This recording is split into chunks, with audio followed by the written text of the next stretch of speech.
Monsoon महाराष्ट्रात येऊन अनेक दिवस जागीच ठप्प झाला. हे का झालं हे सुरुवातीला ढोबळपणे समजून घ्या. पावसासाठी बाष्पाची गरज असते. हे बाष्प समुद्रातून वाहून येण्यासाठी कमी दाबाची क्षेत्र निर्माण व्हावी लागतात. त्यातून मान्सून वेगवान होतो.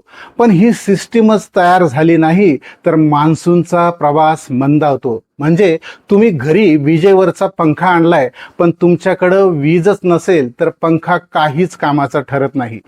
जूनमध्ये मान्सूनचं नेमकं तेच झालंय.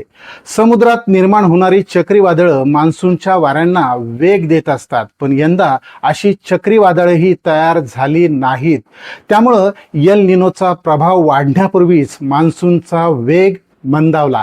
आता प्रशांत महासागरात एल निनोही सक्रिय झालाय. पुढं पुढं त्याचा प्रभाव वाढत जाईल. तो कसा हेही थोडक्यात पहा.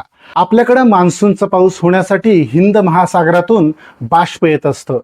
जमिनीवरच्या कमी दाबाच्या क्षेत्राकडे वारं वाहतं. हे वारं बाष्प घेऊन येतं आणि त्यातून पाऊस होतो. पण मान्सूनच्या काळात प्रशांत महासागराचं तापमान वाढून तिथं एल निनो स्थिती तयार झाली की आपल्या मान्सूनची यंत्रणा विस्कळीत होते. तापमान जसजसं वाढतं तसा एल निनोचा प्रभाव वाढत राहतो. या तापमान वाढीमुळे प्रशांत महासागरातच कमी दाबाची तीव्र क्षेत्र निर्माण होतात.